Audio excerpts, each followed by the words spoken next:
Good evening and welcome to UK Crime Book Club. We're hoping this evening that we're not going to have any nasty tech gremlins turn up, but we're here and Jill's here. So thank you for joining us, Jill, and thank you to everybody watching. This evening, Jill is going to be talking about her latest book in the Professor Eustacia. Is that how you say it? You can either say Eustacia or Eustacia, and I say Eustacia, but feel free to say Eustacia. Bella Donna, which is the third book in the series. It is, yeah, yes. So probably the best thing to start is for you to introduce yourself and to introduce your series. All right, my name is Jill Johnson. Bella Donna is my fourth book, but the third book in the Professor Eustacia Rose Mysteries series. I wanted to say I came to writing late, but that's not true. I was published late. I've actually written pretty much since I could pick up a pencil, but I had such a varied career life that it was only once my kids had grown up and left home that I actually found the time to sit down and do the thing that I'd been doing all my life anyway, but to actually write the things and send them out. And I was very lucky that at the age of 51, I finally got published. Amazing. That's good. But you give, I mean, so I'm in my 50s as well. So you give us hope to be able to not be past it at 50, you know. I think that I've my career has been very varied. I've owned a comic shop. I've owned an editorial cartoon gallery. I've run a garden design business. I've done a couple of degrees. I've had 3 kids. But all of that time, if you have a something sitting at the back of your mind, the thing that you really want to do, I'm saying there will come a time in your life when it will come true for you. But if you're really driven and you work hard and you're absolutely determined, then there hopefully will come a time in your life when it will come true for you. That's amazing. And book 3, so I haven't read the first 2, but I have just ordered book 1 because now you've hooked me into her because I love her. Oh. And I watched a little bit of the between the covers today of and somebody on there didn't really like her very much, and I was like, oh no, I love her quirky sort of. So should we talk about her first? Should we yes her, because she's a good place to start, isn't she, really, because she's in all of the books. Yes. So Eustacia Rose is a professor of botanical toxicology, and she was homeschooled, just her and her father, who was a professor of English literature and classics at Magdalen College at Oxford. And she is, I don't actually use the label neurodivergent at any point in any of the books, but she has some neurodivergency about her, which could be because of her very strange upbringing, or it could be that she is on the spectrum slightly, a little bit. Some would say a lot, but and so she finds social situations quite tricky. She never played with other children. It was just her and her dad. So she doesn't pick up on social cues. She doesn't really understand humor. She finds it very, very difficult to look other people in the eye. So her preferred place to look is just over their left shoulder. And that's her thinking that she's looking directly at them. Most of the time, she's not looking anywhere near them. But when she forces herself to look at them, it's over their left shoulder. She's just... But slowly, gradually, through the book you've just read, she's come on leaps and bounds. So when you read the first book, she is so incredibly awkward and cantankerous, and which is why the person on between the covers didn't like her, because she comes across as a little bit rude, because she doesn't understand She doesn't sit well in social situations. No. She doesn't pick up on subtlety or any of those things. So she does come across as quite rude. But it was interesting that another of the guests said, and she said, "Well, I found her really arrogant and rude." And another one of the guests said, "Well, that's because she's neurodivergent." And it was Yeah. almost like she wanted to put "duh" on the end. And she sort of Well, and kept, she also said about the grief, didn't she? So she's, yeah. obviously she's had that really close connection with her father, and then everything she knows has gone. So, I mean, that must be very traumatic anyway, regardless of whether you have, I can't get my words Hard out. word to say, isn't Divergent traits as well on it? top of that. Yeah. So I can't. I'm even more like want to read. I've got two. I love it when I find an author that I really love a character. I just really liked her. I know she's she's eccentric and she's a bit grumpy and doesn't do all of those things, but I still really liked her. Yeah, and I mean, she's got so many fans. The book is published in America as well, and they absolutely love her. I've been so lucky; it's actually been published into 6 languages, Wow. and is being sold in. In fact, my son lives in Thailand, and he sent me a photograph that he'd found it in a bookshop in the first 2 books in a bookshop in Thailand as well. So it's being sold in 10 countries that I know of. So yeah, there are Eustacia Rose fans in the world who really care for her and care about Mm. her. It's as if she's a real person. It's quite odd for me, but Yeah. also really lovely. When I picked the book up, when Arabella sent it to me, your publicist, and sort of sent it, I expected it to be historical when I picked it up, and because of her name as well, I sort of thought. And then when I read it and it was sort of contemporary, I was like, oh, okay, I got that completely wrong. Have you had that before? Do people sort of think because of her name that she is sort of more, because she is quite sort of that sort of eccentric sort of old, she would fit quite happily, wouldn't she, back further in time?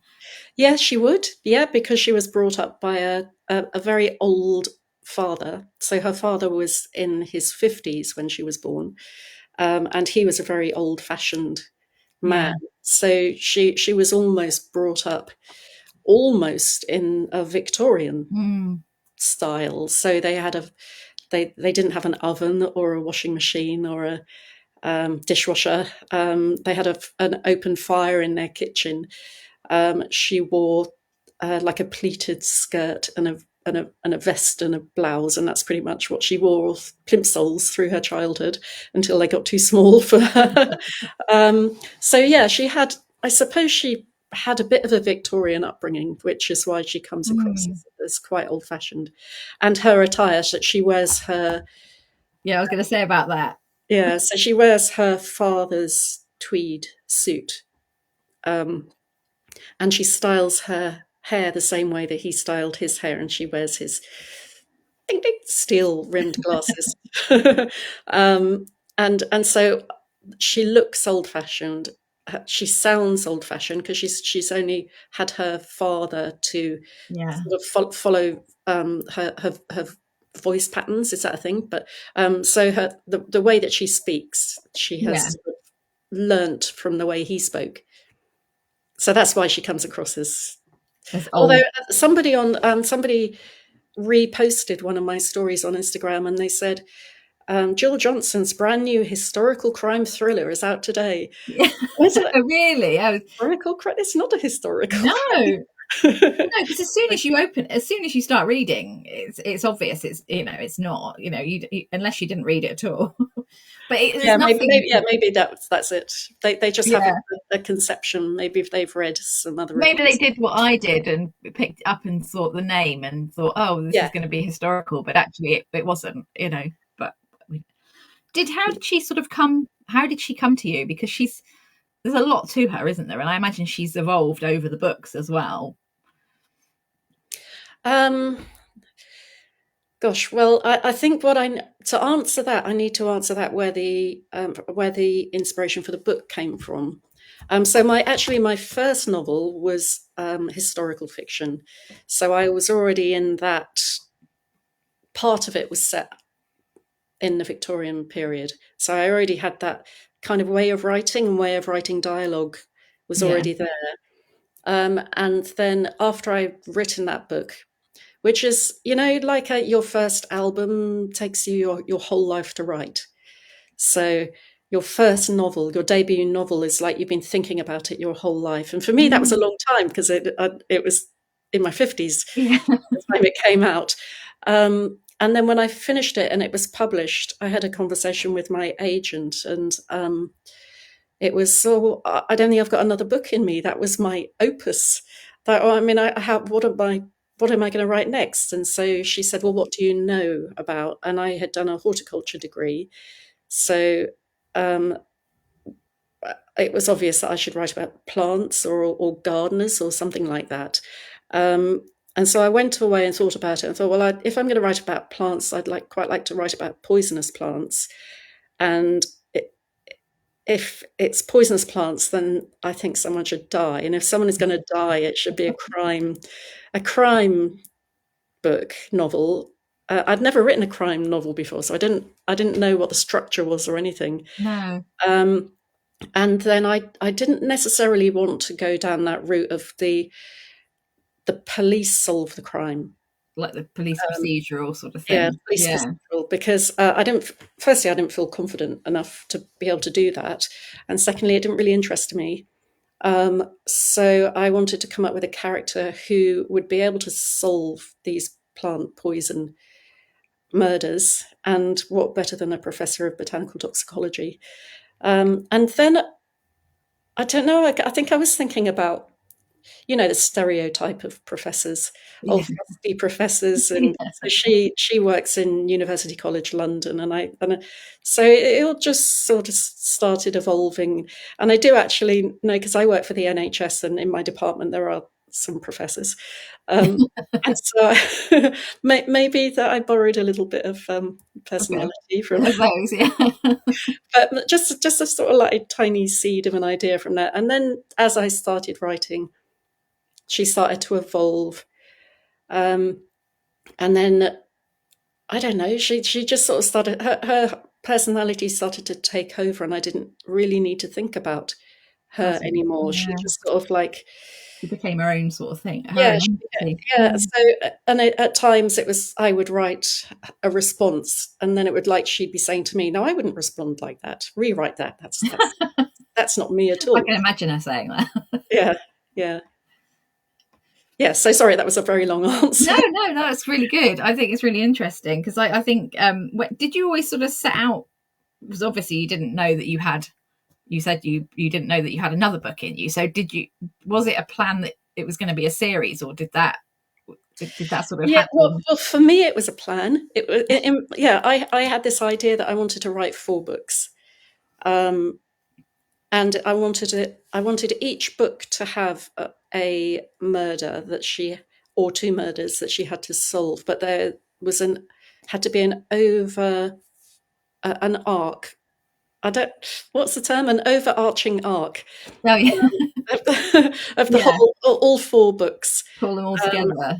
yeah, and each book gives a little bit more backstory for her, and each book shows a little bit more growth for her. And so very slowly, at the beginning, she has no friends. In Yeah. fact, right at the beginning, she's a recluse. Um, and very gradually, more and more people come into her life, even though she hasn't particularly invited them. um, because they just find her and connect with her and want to be part of her life. And she's sort of I mean, in this book, she's really annoyed about all the people who want to help her, isn't Yeah, she? I know. Yeah. Why do all these people keep offering to help me? It's very irritating. Yeah. Yeah, and so so that overarching personal growth, that was just something that I was really interested in. Yeah. Um, how as a reader you can watch the growth of a character over a certain number of books, that gives you so much more freedom than just trying to do it in one novel, Yeah. especially as mine aren't hugely long. So I had this, yeah. But anyway, my plan, sorry, I'm rambling on. No, no, no, it's fine. No, it's good. No, it makes my job very much more easier when you do long answers, but it's much easier than just go no. So anyway, I had in my head that I wanted to do 4 books, but my agent said it needs to be a standalone because when it goes out on submission, um, you haven't done crime fiction writing before.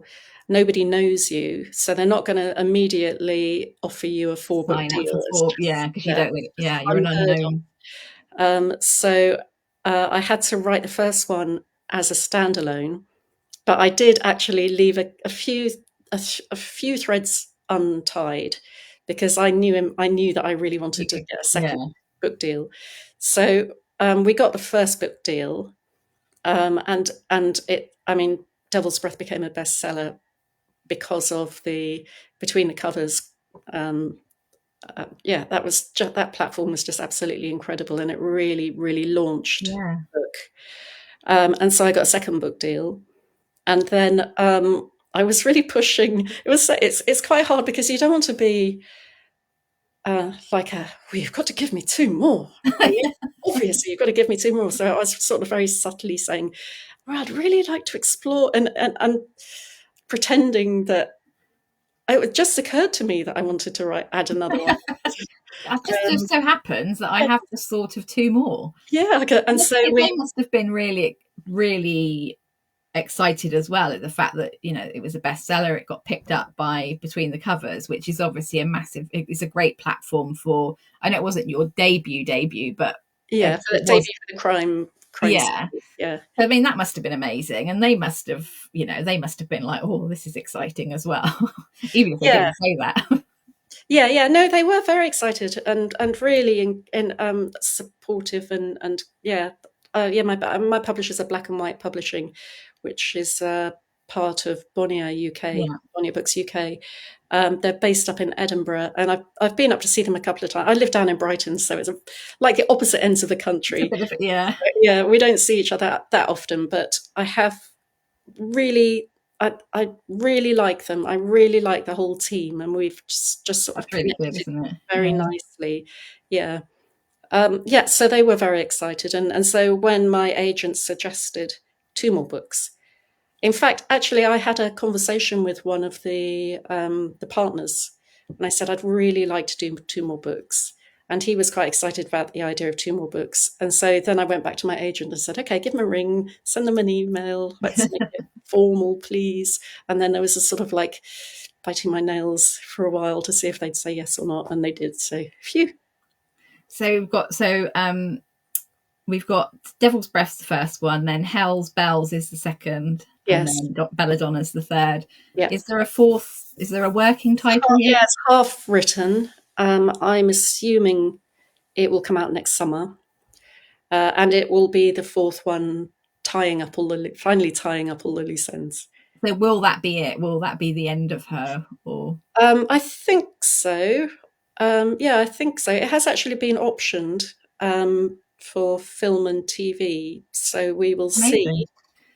Uh, she might go on and have a whole brand new life in another universe. Yeah. Like Basically, Marvel, where you've got your different dimensions and arcs, and that's yeah, yeah. well, So you I did comic think. books, didn't you? So that's so Yeah, yeah. true. Yeah, I know exactly what you're talking about. Yeah, Yeah. although I can't see Eustacia in a Marvel movie. Although maybe I can. Yeah, you never. Yeah, the strange professor. Well, yeah. I mean, The we've got tweed suit. what's he called? The Patrick Stewart. I can't remember. He's Xavier, Yes. Professor Xavier. Yeah, I mean, he's Yeah, yeah. True. yeah, Yeah, who knows? But I doubt it's going to be anything like that. But it's just nice to know that. I mean, it's early days, and I'm really, really hoping something comes of this. But I mean, options come into authors' lives, and then nothing ever happens. Um, because if the producer doesn't manage to sell it to a commissioner, Yeah. then the option runs out, and then that's it. But I'm really hoping something will come of this, and yeah, and it will just be lovely to dip back into somebody else taking over Eustatia's life Yeah. every now and again. It would be great. Do you know what's, sort of from the, do you sort of, have you got anybody in mind that you'd like to play her if she did make it to TV or film? Oh, well, I've always thought, it's a stupid answer, but I've always thought that if Tilda Swinton and Fiona Shaw had had a baby together 45 years ago, She would be perfect. that would be Eustacia Rose, yeah. Yeah. Yeah, you might struggle with that one a bit, but I mean, maybe there's somebody out there that looks like that. Yeah, could be. Yeah, could be. I don't know who it is, but No. How did you, so because you said that this was obviously your, this was your first crime book, and so how did you sort of, because the murder, the murders are really clever, and like how she has to solve them, so that must have been quite a challenge to do as well when you'd never sort of written that way before. How did you sort of go about that? There's an incredible garden called the Alnwick Poison Garden up in Alnwick in Northumberland. I've seen that, yeah. I've seen I've Yeah, seen it on, yeah, it's got like a lovely gate, and it's got, yes, and it's yeah, got a skull and crossbones yeah. on the gate. Um, and that's my biggest inspiration. I actually went up there when it pretty much maybe a couple of years after it opened. I think it opened in 2006, so I think I was on holiday with my family. I can't remember when, but it wasn't that. It was quite young, but the guides that were taking us around, we'd stop at each plant and they'd give us a grisly plant murder story, like I don't know, wives poisoning their husbands with aconite, monkshood, that a lot of Yeah. people grow in their gardens now. Just yeah, or digitoxin from foxgloves, or yeah, and I found that really inspiring. But then I sort of put it at the back of my mind. And so when I decided I was going to write about poisonous plants, the first thing I did was go back. Yeah. And I actually had the Hell's Bells book launch there last year, Oh and wow, had that's amazing. another 2 tours. They gave me 2 tours with 2 different guides, so I got a It's load even more. more. Yeah, and then they presented me with this bag full of goodies and research. So I've got enough there. I could probably write another 10 Eustacia Rose books with that Oh, all the well stuff that they gave done. me. But yes, so the Alnwick Poison Garden is absolutely brilliant. I mean, not that I'm recommending anybody get into poisonous plants, but if you were if you're Yeah, interested, if you that's are, a good place well, to go. I think most people, I think because of, well, because I loved your Agatha Christie. I can't say what the Agatha Christie reference is in the book, but I really loved that, and I was like, oh, because I've been thinking about that for a while, and I was like, I'm allergic to foxgloves, so I Oh thought that gosh. could be, yeah, yeah. Um, so anyway, sorry, going back to that. Yeah. So yeah, I think there are, wasn't there? And actually that says, they say that on between the covers as well, about like how many dangerous plants there are, isn't there, in your Yes. house? And she like goes mad about that. Yeah, yeah. Doesn't anybody realize that? Who's the irresponsible person who's filled this cafe with poisonous plants? Yeah, yeah, that And happens a lot. can we talk about her poisonous plant collection? Because I didn't realize that the plants are some of them are so dangerous you have to have a license for them. Yes, yeah. So I learned this at the Alnwick Poison Garden. They have to have a license for, not all of them, because some of them, I mean, they do have things like that just will give you a rash, or there's a plant, one of the euphorbia plants, that's got a very thick white sap that if you get it in your eyes, it will blur your vision for a while, but it won't. That's pretty much all it will do. I mean, it will hurt like a lot. Yeah. Um, uh, so they don't have to have licenses for those, but yeah, I mean, it was a bit of poetic license on my part that she didn't have I mean, you'll see this in Devil's Breath that she doesn't actually have a poisonous substances license for her collection, and that gets her into trouble. Um, yeah, so you need it. I mean, they're poisonous. Yeah, yeah. I guess it's just you just don't think of. I mean, because I mean, like I said, I'm allergic to foxgloves. I get a rash and my eyes swell up. I think it's the pollen actually that does it. Yeah. Um, and you know they're featured in many books, aren't they? You know, sort of digitalis and how it slows. Apparently, it's because they use it in homeopathic medicine, don't they? As but Yes. you Yeah. have it in a low dose. But Yeah. it's if you have a high dose, it can kill. You know, it can kill you. But I guess that's with a lot of sort of A lot of plants. So yeah, there are a lot of plants. The willow, um, if you have it in at a certain dose, it's a bit like aspirin. It's a painkiller. yeah. Too much, and it will give you internal bleeding, and then you'll die. The yew, Oh yeah, the yew is yeah. I think the yew. It's not the berry. The berry's okay. It's the seed within the little red soft berry that's quite poisonous. But I believe, testing me now without my research, Sorry. I believe it's used in cancer treatment at the right dose. Oh wow. So there's all sorts. Like it's the dose, the poison is in the dose, Is it? Yeah. So it's not like and yeah, yeah, and anything could kill us, even water and oxygen, if the dose is too high. have too Um, much of it. Yeah. yeah, but I mean, you don't have to have a poisonous substances license for foxgloves if you're growing them in your garden. No, It's only no. the They stay in the really, garden really centre, don't dangerous. they? So Yeah, well, exactly. and they're in the hedges all the time. Because Yep.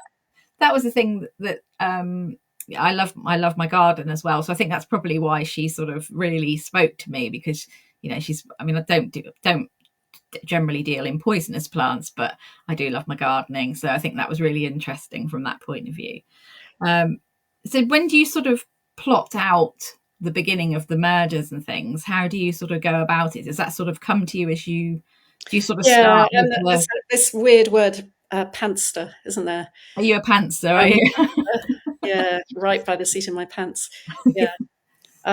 Yeah, so I don't actually. I have a sort of idea of what's going to happen, and then I just start writing and see where Eustacia takes me, pretty much. Yeah. And I'm writing is. I mean, it's like it's almost magical. It's quite a weird thing that you set out to write something, and then you get into the zone or the flow or whatever Yeah.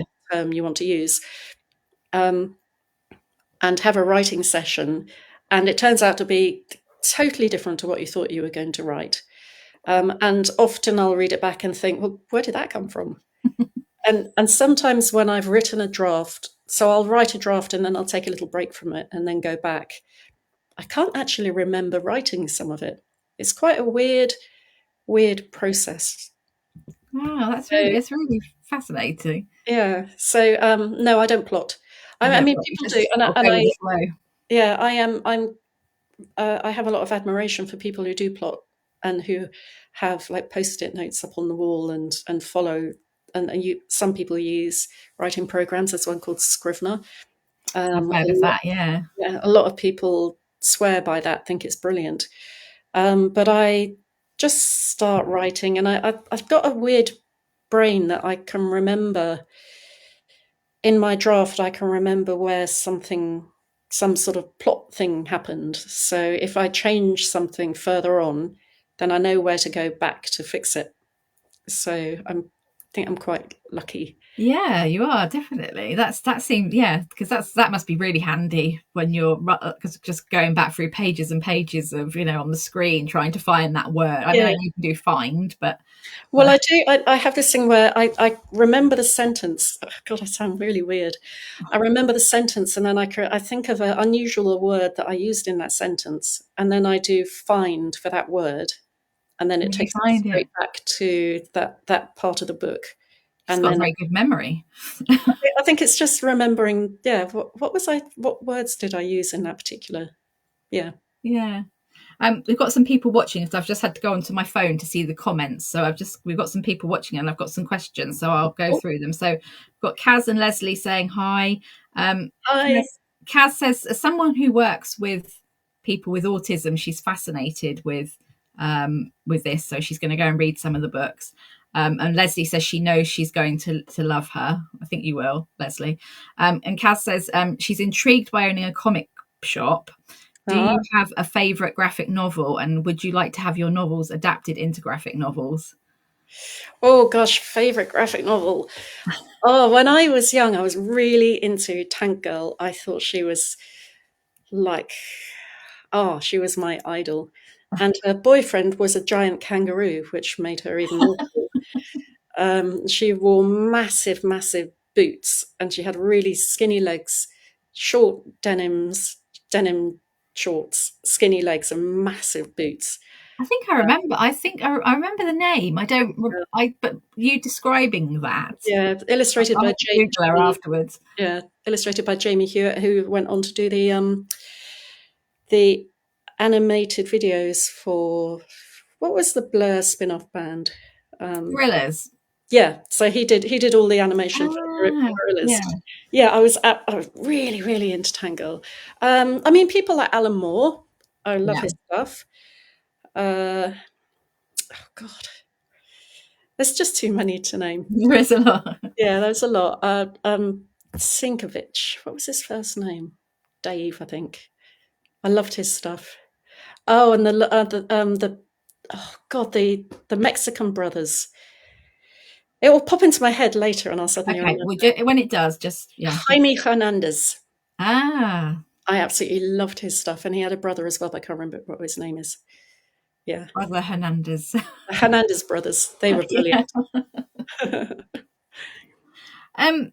So I when I was sort of researching, I saw that you'd sort of done a writing course. Was that sort of your? Because you said you'd written for like forever, but did that sort of help you sort of steer yourself in the right direction? Do you think? Did you get a lot from that? It absolutely did. Yeah. So when I decided my kids had all left home, I was in a place where I could start thinking about what I wanted to do with my life. And but wasn't quite sure what it was going to be. So my sister actually bought me a weekend with Guardian Master classes. The Guardian Master, yeah. So it was a writing weekend with Guardian Master classes in King's Cross, and I went along to that, and I met a writer called S.J. Watson, who Oh yeah, yeah. he wrote Before I Go to Sleep. That got turned into Before I go to sleep, yeah, yeah, Nicole Kidman and Colin Firth and Mark Strong, and is now a megastar. yeah. So he was one of the tutors, and I was chatting to him, and he said that he did the Faber Academy writing course, and he highly recommended it. And so I applied. It was actually quite hard to get onto. You have to submit 1,000 words of your writing to the Faber and Faber readers, and then go through this sort of selection process. And I was very lucky to get a place on that. And that was back in 2013. And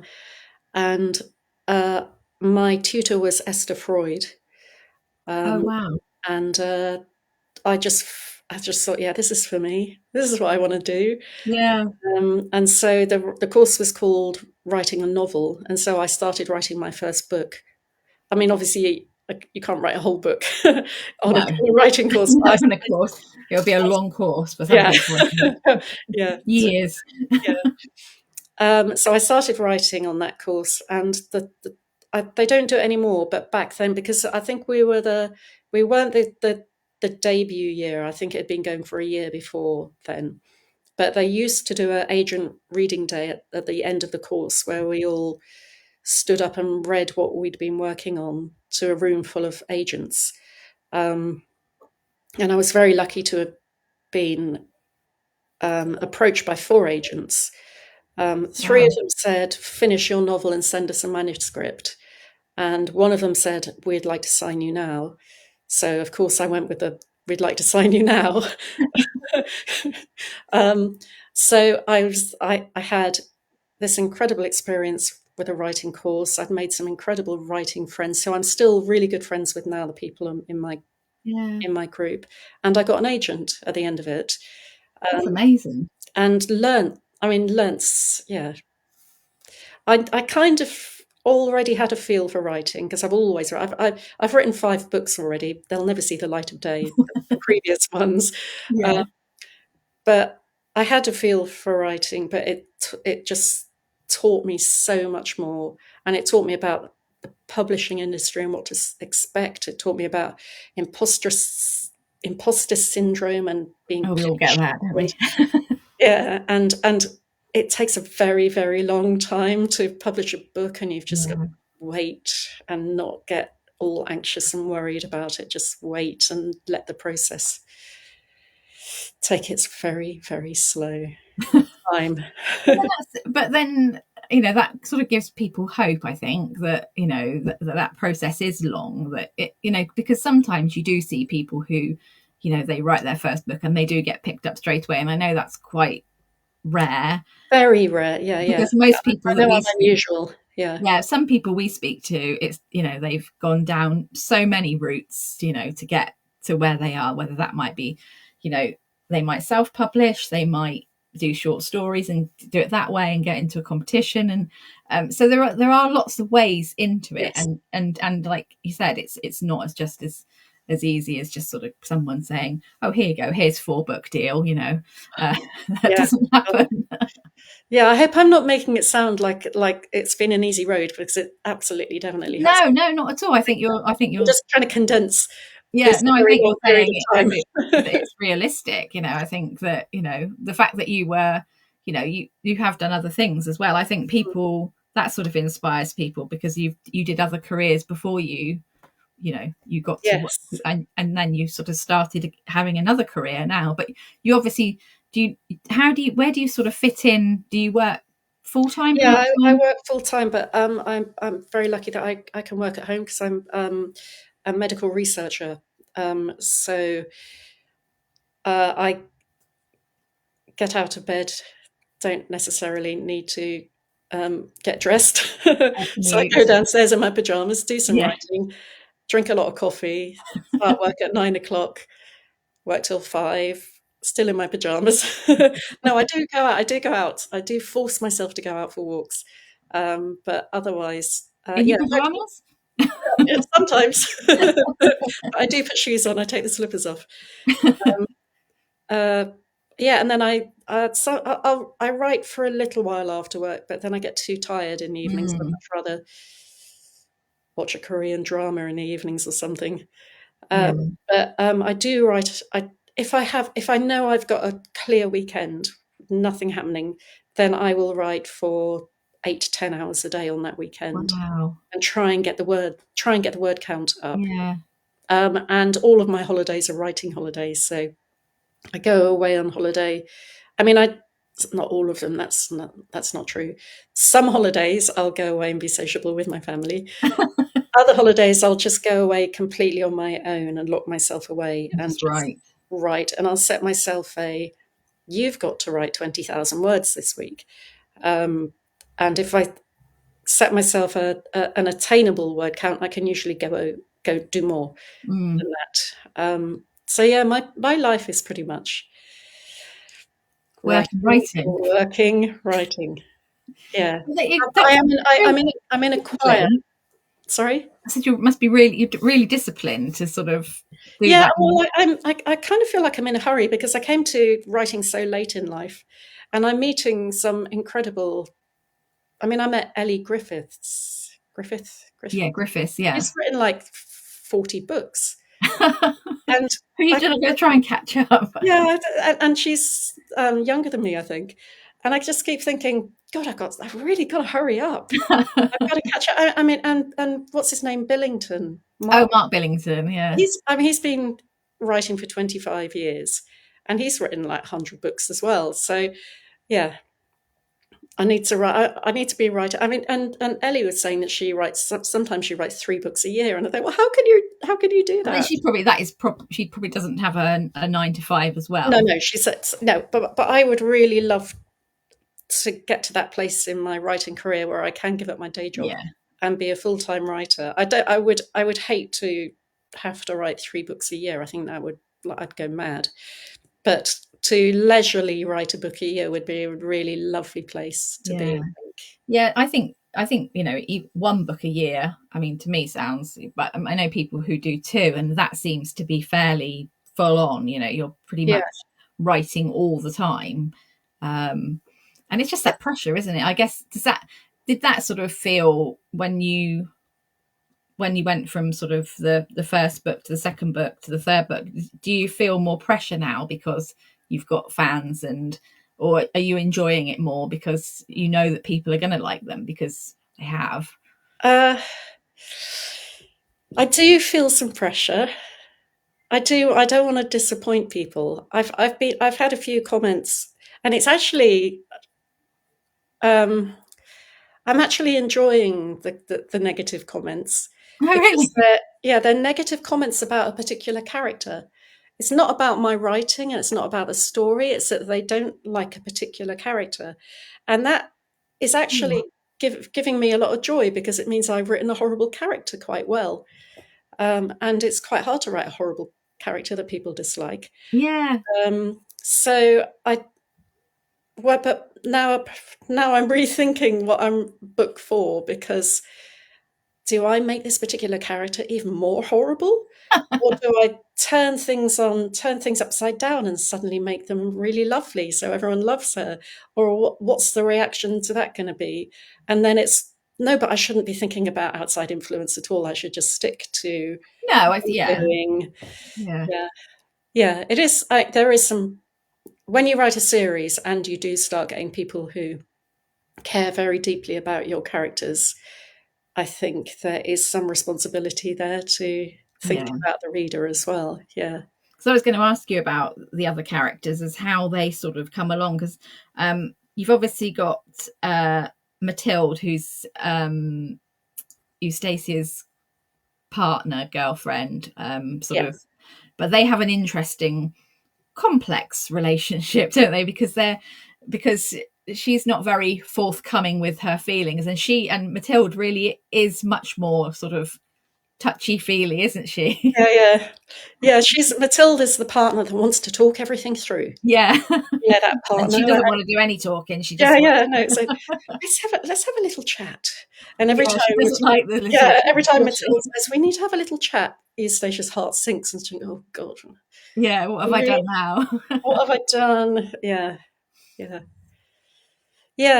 So that as the books progress, then her core group grows. So Matilde does feature in the first book, but not a lot. No, I don't want to give too much away, but she appears. She's got a little cameo in first book. Second book, she's there a little bit more. Third book, she's much more. And I'm still deciding what to do with her in the fourth book. Well, I mean, because I was going to say you leave book 3 on somewhat of a cliffhanger, don't you? That's all I'm going to say. Yes, yeah. Well, I knew I had a 2-book deal, so I was allowed to do that. And that does involve her. Yeah. So we know she's going to be back. She is definitely going to be in the next book. She's definitely going to be back for book 4. Yeah. Well, I sort of, I don't know what I thought of her, actually. I didn't dislike her, but I don't think I didn't love her either. So I think maybe she, I didn't. I'm intrigued to know who the character that people really didn't like was. So I'm not going to tell you. No, I know.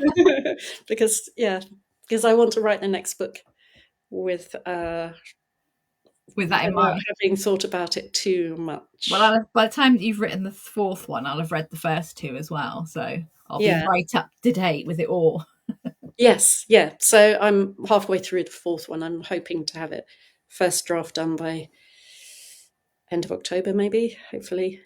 Exciting. So, What made you decide to use the first person perspective? Because I think that does make her, I think maybe that makes her even more real, because she, it is I Yeah. did. And that's quite, it's not unusual, but it's not common, is it, to write in the first person? Well, the first draft was actually in the third person, and I sent it to my agent, who used to be a crime editor, crime fiction editor, and then she became an agent.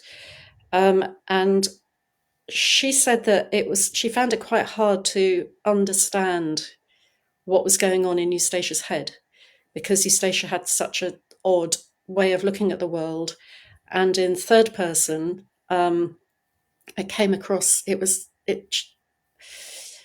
she wasn't very well. Some people don't find her very likable now, but she was even less likable in third person, because you Yeah, couldn't get I guess inside because you just don't, you're looking on at her, aren't you? Looking at yeah, what she's doing rather than, yeah, what she's thinking. Uh, yeah. so my agent suggested changing it all to first person, and I did the first chapter of Devil's Breath, changed it to first person, and Eustacia just came alive. It was like, oh, there you are. Yeah. Okay, I understand you properly now. Yeah. And then I completely re-edited that first chapter with a much stronger understanding of how she would just see everything. And then I almost just completely rewrote the whole book. Wow. Yeah. But So, but it made the book, made the book and her what it is now, and sort of that. yeah, so the book is now, I mean, when people talk about the book, they talk about Eustacia. They don't really talk about the books. They don't talk about the plot. They don't talk about any of the other characters. She's the most important person. Well, She's she is so big, I think, but because I guess that maybe it is because of maybe that's why, because you don't sort of think about it as you're reading it, but that is why, because it is her book, isn't it? It's her yeah, talking, it's her saying what's happening, yeah, it's it's her. her misunderstanding situations. Yeah. I'm hoping that the reader understands the situation by the reactions of the other people Yeah. in the scene. Yeah. I'm hoping that I've got that across. Uh, and I think that's what I mean. The books are comedies. I should have said that right at the beginning, shouldn't I? They're kind of dark comedies. So I'm hoping that I've lost my train of thought. Um, Comedies. yeah, You're I'm hoping hoping. that the reader will pick up on the fact that everyone around her it's almost like they're rolling their eyes whenever she Yeah. says anything or misunderstands something, and she laughs inappropriately at things, and then she gets weird looks because, oh, why is she laughing? Sort of, but in but oh, it's quite hard to explain because she's I'm sort of hold her very close to my heart. I actually really love Mm, her. yeah, Um, I can imagine that. Yeah. yeah, so I want to be really gentle with her as well. So no, but I mean, she's a really lovely character, and nobody's ever horrible to her in the books. They misunderstand her, but they also want to support her. So she rubs up against a lot of people, but they respect her because she's a Yeah. genius, um, and they want to understand her, and give her the space that she needs to do the things that she wants to do. Um, And yeah, sometimes she's not wrong, is she? Sometimes there's a part in the book where Matilde makes a decision and does something that really irks her. yeah, yeah. And I thought, actually, Outrageous. I thought I'd be really annoyed if somebody Yeah, did that, yeah, because I absolutely. thought that's not to do with her. That's just normal. That's just, Yeah, she's just like, why would you do that? So that from her point of view, I completely was like behind her on that. I was like, absolutely, maybe the way she dealt with it perhaps wasn't, but that was yeah, just her. She was angry, wasn't she? And she just was yes, like, you wrote a note, so I'm writing you a note back. yeah, um, yeah. Without any but yeah, spoilers. Yeah, But I completely sort of thought, because as well, she was so close to her father, the thing this person does is really personal and really sort of invasive to her. Yeah, She just, and completely thoughtless.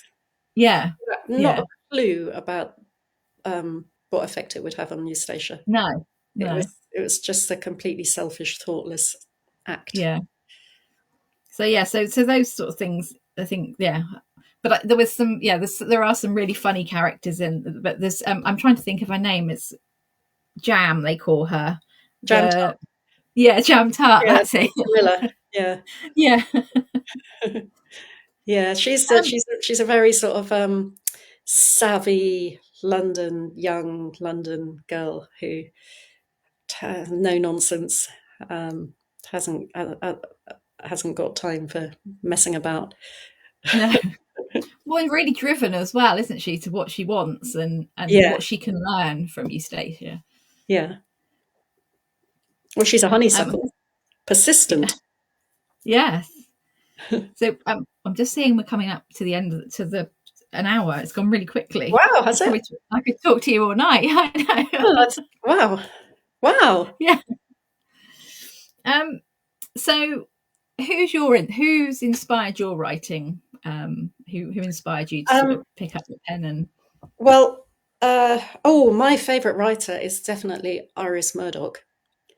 Um, I, yeah, well, I have a strange reading history. I didn't actually start reading till I was 14, and the first book I picked up was a book called Ada by Vladimir Nabokov because it had a really cool cover. So I didn't even do the horrible Lolita bit. I just dove straight into, and then I was so pretentious. I hadn't read a book, and then I started reading Russian. So then I moved on to Solzhenitsyn and Dostoevsky and Tolstoy and Chekhov like an idiot. And then I decided to do English O levels back in the O levels days. yeah, And, I know those. I did those too. and Thomas then Hardy. yeah, it's all Tess of the D'Urbervilles and Yeah. Eustacia Vi. So Eustacia is I Oh got the yeah. name Eustacia from Return of the Native.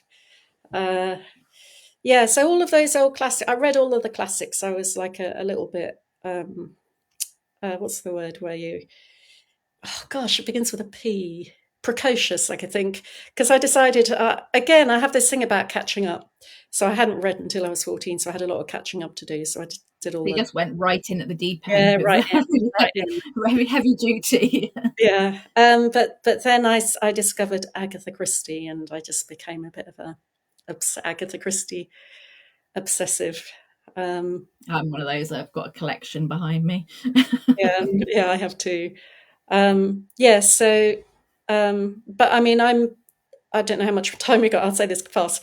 I'm Maori from New Zealand, and so a lot of my writer influences are Maori writers from New Zealand, and my first book is all about Maori heritage and Oh so wow, that's yeah. really interesting. So there was a very famous film called Whale Rider, who some people watching may have heard of. It was made into a film by a guy called Witi Ihimera, and he's one of my huge writing heroes. Yeah, Maori guy, still alive. There we are. Wow. Quick Yeah. little So trivia. you've got some real like eclectic sort of gone from, yeah. So I mean, I'm amazed because I mean, I've read forever, so I can't even imagine not picking up a book, like anything, because I used to read the cereal packet. Yeah, But yeah. I just think Well, but it was yeah. because So my dad was in the army and we had to move country every 2 years, so we really didn't have any belongings. So and no, certainly we never had any books in the house. So it was like reading wasn't part of me or my siblings' childhoods at all. no. So you just came to it, yeah. I mean, but then yeah, you went into some really pretty heavy core I know. books It at was so 14. stupid. I could have started off with some really lovely YA. Yeah, Yeah, but I could didn't. have gone. I was reading Jackie Collins when I was about 14, so Oh you probably gosh, had less of an education than I did. yeah, definitely. Yeah. Mm. Well, there wasn't really a lot of YA around, was there? It was like Judy No, that's Blume was the first that came out when I was sort of maybe like what would be year 8 now, I think, at school. I think that was when I can't even think what it's called. Are You There, God? It's Margaret, I think. And never heard of Forever. it. Um, yeah, no, I mean, there were things like that, the things that I could have read, like Lord of the Flies and the Yeah. Narnia books, and I'm just talking about Oh, the not yeah. classics. I'm really showing my age, aren't I? And Lord of the Rings and The Hobbit and all of that stuff that passed me by. Yeah. But my sons absolutely devoured those books, so I got them secondhand, really. Yeah, Um, you got a chance to read them. yeah, I mean, it doesn't think it read matters, does to, it? When you just yeah. yeah, when you read to it, it's there. So you had your launch last night, didn't you? I saw it Yeah. on which Well, was no, great. And actually, have you got it was the night before last, and it took all of yesterday to recover from it.